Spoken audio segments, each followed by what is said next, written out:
nous transmet son message. Et ce message, je voudrais résumer en 2 points aujourd'hui. Le premier point, c'est que le Seigneur marche avec nous. Le deuxième point, c'est que le Seigneur se manifeste toujours à nous. Le Seigneur qui marche avec nous, le Seigneur qui se manifeste à nous.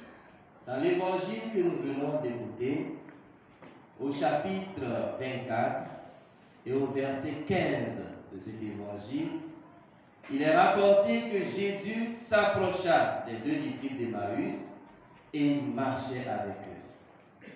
Jésus qui s'approche et marchait avec eux.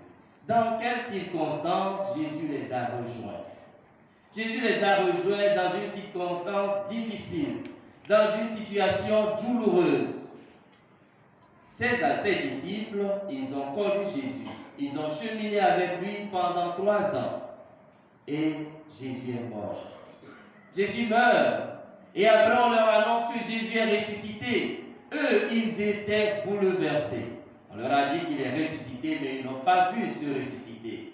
Ils étaient bouleversés. Ils étaient désorientés. La preuve, c'est quand ils parlaient à Jésus de ce qui s'était passé. Ils ont dit une parole très forte. Ils ont dit, c'est le Messie, le prophète, qui a fait tant de bien.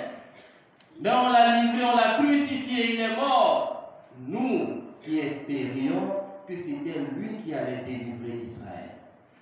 Ils espéraient en lui. Ils croyaient que c'était effectivement lui qui allait délivrer Israël de tous ses problèmes, surtout de l'occupation romaine en ce moment.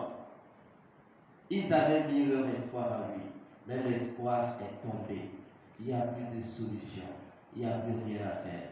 Ils doivent retourner dans leur village parce que celui en qui ils fondaient leur espoir est mort.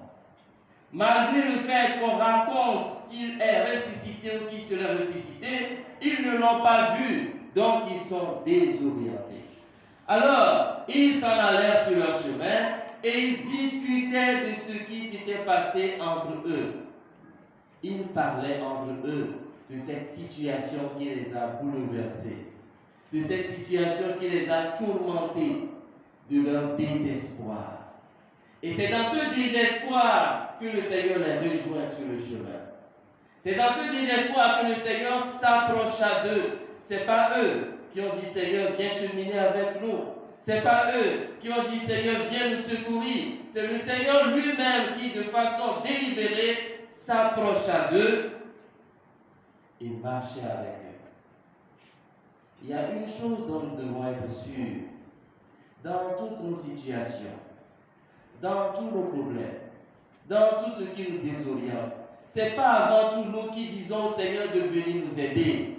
Il est là. Il s'approche toujours de nous. Il chemine avec nous. Il marche avec nous. Malheureusement, on n'y croit pas souvent. On a l'impression que le problème est là parce que Dieu n'est pas là.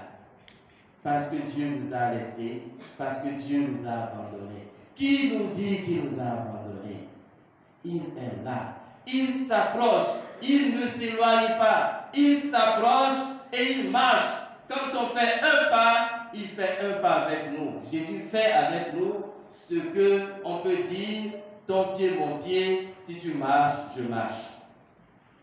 Jésus se colle à nous. Jésus s'attache à nous. Quelque chose de lui est dans notre cœur. C'est par le souffle de l'Esprit Saint que nous vivons. Et donc, il ne peut pas ne pas s'accrocher à ce qui lui appartient en nous. Il ne nous abandonne jamais dans nos situations, dans nos problèmes, quoique parfois difficiles.